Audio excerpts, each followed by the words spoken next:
এটা সুন্দৰ আৰু সফল জীৱন আৰম্ভ কৰিব বিচাৰিছে যদি এই ভিডিঅ'টো সম্পূৰ্ণকৈ চাওক। নমস্কাৰ। জীৱনটো সুন্দৰভাৱে আৰু সফলভাৱে যাপন কৰিবলৈ বহুত বস্তুৰ প্ৰয়োজন নাই। মাত্ৰ কেইটামান ভাল অভ্যাস আৰু কিছু ইতিবাচক চিন্তাই আমাৰ সময়বোৰ সলনি কৰিব পাৰে। মহান লোক কেইজনমানৰ বাণীৰে এই ভিডিঅ'টো আগবঢ়োৱা হ'ল। তুমি যদি সফল হোৱা বহুত মিছা বন্ধু আৰু সঁচা শত্ৰুৰ সন্মুখীন হ'বা, তথাপিও সফলতাৰ জখলাৰে উঠিব নেৰিবা।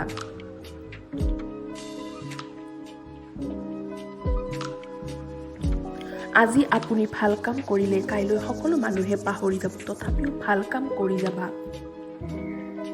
সৎ আৰু স্পষ্টবাদিতাৰ বাবে বহুত সময়ত তুমি হয়তো আঘাত পাবা, তথাপিও সৎ আৰু স্পষ্টবাদী হ'বা। তুমি য'তেই যোৱা তাতেই ভাল পোৱা বিলোৱা, দেখিবা তোমাক বেয়া পোৱা কোনোৱেই নাই। ফেল কৰি হতাশ নহ'ব। ইংৰাজীত ফেল শব্দৰ অৰ্থ হ'ল ফাৰ্ষ্ট এটেম্প্ট টু লাৰ্নিং। শিকাৰ প্ৰথম ঢাপ। বিফলতাই তোমাক সফল হোৱাৰ ৰাস্তা দিব। কোনো এটা প্ৰশ্নৰ উত্তৰ বিচাৰি পোৱা নাই? চিন্তা নকৰিবা। ন' শব্দৰ অৰ্থ হ'ল নেক্সট অপৰচুনিটি। প্ৰতিদিন এই 4টা লাইন ক'ব, মই শ্ৰেষ্ঠ, মই কৰিব পাৰোঁ, ঈশ্বৰ মোৰ লগত আছে, মই জয়ী। তুমি তোমাৰ ভৱিষ্যত সলনি কৰিব নোৱাৰা, কিন্তু তোমাৰ অভ্যাস সলনি কৰিব পাৰা, আৰু অভ্যাসে তোমাৰ ভৱিষ্যত সলনি কৰিব। যদি আপুনি পৃথিৱীখন সলনি কৰিব বিচৰা, প্ৰথমে তোমাৰ পৰিয়ালটোৰ পৰাই আৰম্ভ কৰা। সফলতাৰ কাহিনী নপঢ়িবা, কাৰণ তাৰ পৰা অকল কাহিনীটো পাবা। ব্যৰ্থতাৰ কাহিনী পঢ়িবা, সফল হোৱাৰ উপায় পাবা।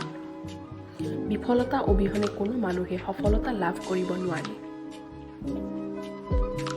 নিজৰ মনক নিয়ন্ত্ৰণ কৰিব পাৰিলে আপুনি সমগ্ৰ পৃথিৱী শাসন কৰিব পাৰিব। কেৱল পইচাৰ পিছত দৌৰিলেই মহান ব্যক্তি হৈ নাযায়। মহান ব্যক্তি হ'বলৈ সৎ চিন্তাৰ গৰাকী হ'ব লাগিব। ধন্যবাদ। যদিহে ভিডিঅ'টো ভাল লাগিলে তেনেহ'লে প্লিজ চেনেলটো ছাবস্ক্ৰাইব কৰিব আৰু লাইক কৰিব।